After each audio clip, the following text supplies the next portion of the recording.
ত্রিভুজের সংজ্ঞা দাও।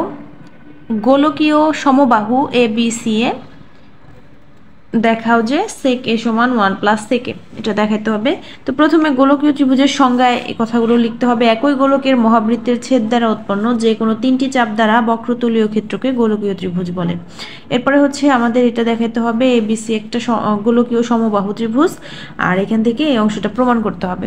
তো আমরা এই দ্বিতীয় অংশের জন্য লিখব।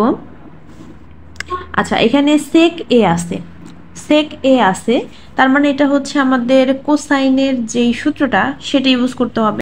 এই অধ্যায়ের জন্য যে দুইটা সূত্র প্রযোজ্য, কোসাইনের সূত্র এবং সাইনের সূত্র, ওই দুইটা সূত্র আমাদের আগেই দেখানো হয়েছে, আর কখন কোনটা ইউজ করতে হবে সেটাও বলা হয়েছে। তো এখন তো প্রবলেম থাকার কথা না, ইনশাল্লাহ পারা যাবে। তো আমরা কোসাইনের সূত্রটা ইউজ করব। তো লিখব, আমরা জানি কোসাইনের সূত্র, আমরা জানি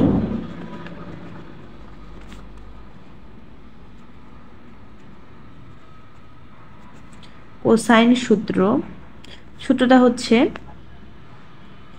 এ যেহেতু ইউজ করা হয়েছে আমাদের cos a নির্ণয় করতে হবে। cos a সমান হচ্ছে cos a বাদ দিয়ে বাকি দুইটা cos b cos c plus sin b sin c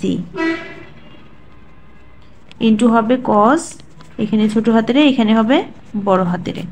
আচ্ছা, আমাদের sec a নির্ণয় করতে হবে। আমরা এখান থেকে cos এটা নির্ণয় করতে পারলে sec a নির্ণয় করতে পারবো, তার মানে cos এটাকে এই পাশে নিয়ে আসতে হবে। তাহলে cos a সমান আমরা লিখতে পারি, এই অংশটা এর সাথে বিয়োগ আকারে যাবে, এটা ভাগ আকারে আসবে। তাহলে বিয়োগ আকারে প্রথমে হবে এটা cos a minus cos b cos c, এই যে অংশটা, আর এই যে এর সাথের অংশটা ভাগ আকারে চলে আসবে sin b sin c। আচ্ছা, এখন যেহেতু এটা আমাদের একটা সমবাহু ত্রিভুজের ক্ষেত্রে সবগুলো বাহু সমান, তো সবগুলো বাহু যেহেতু সমান, তো আমরা সবগুলোকে a আকারে লিখে দিব। এটা তো এ আছে, বি এবং সি কে এ আকারে লিখে দিব, কেননা আমাদের প্রশ্নে যে প্রমাণ করতে হবে এখানে এ অংশ আছে, বি সি নাই, যার জন্য এখানে cos এ আছে, cos এ থাকলো মাইনাস, আমরা এটা বির জায়গায় এ দিতে পারি যেহেতু সবগুলো সমান, সমবাহু সবগুলো বাহু সমান। তো cos বির জায়গায় দিব এ, cos সির জায়গায় দিব এ, নিচেও সেম, sin বির জায়গায় দিব এ, sin সির জায়গায় দিব এ। লিখব যেহেতু a সমান b সমান c, মানে হচ্ছে সমবাহু ত্রিভুজের যে তিনটা বাহু এ বি সি এরা প্রত্যেকটা সমান, তো যে কোনোটার জন্য এ আমরা লিখতে পারি, ঠিক আছে।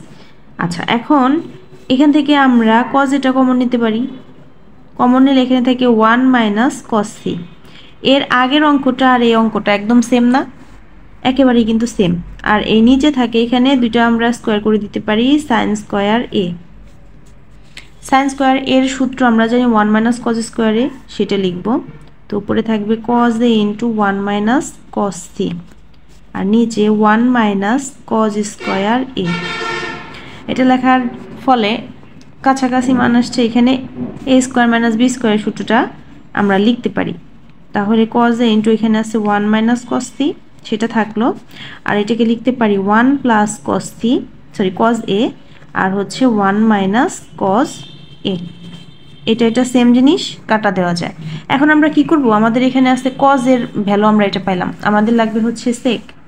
তো cos মানে 1 বাই sec, তো আমরা লিখতে পারি বা 1 বাই sec, এটা বড় হাতের, এখানেও বড় হাতের এই দিতে হবে, সমান, এটা যা আছে লিখে দিব কাটাকাটি করা অংশটা, তো cos a divided by 1 plus cos a।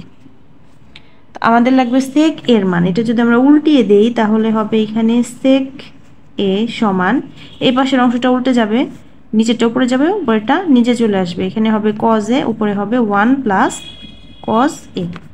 তো এটা আমাদের প্রমাণ করতে বলছিল না, sec a, আর এখানে আছে 1 প্লাস sec a।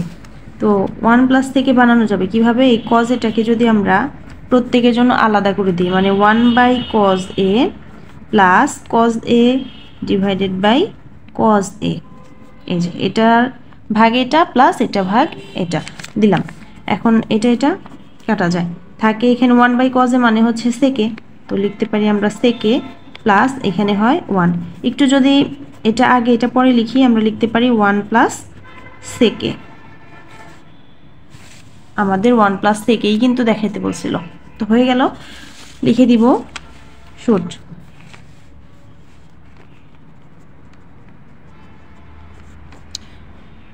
আশা করি বোঝা গেছে অঙ্কটা।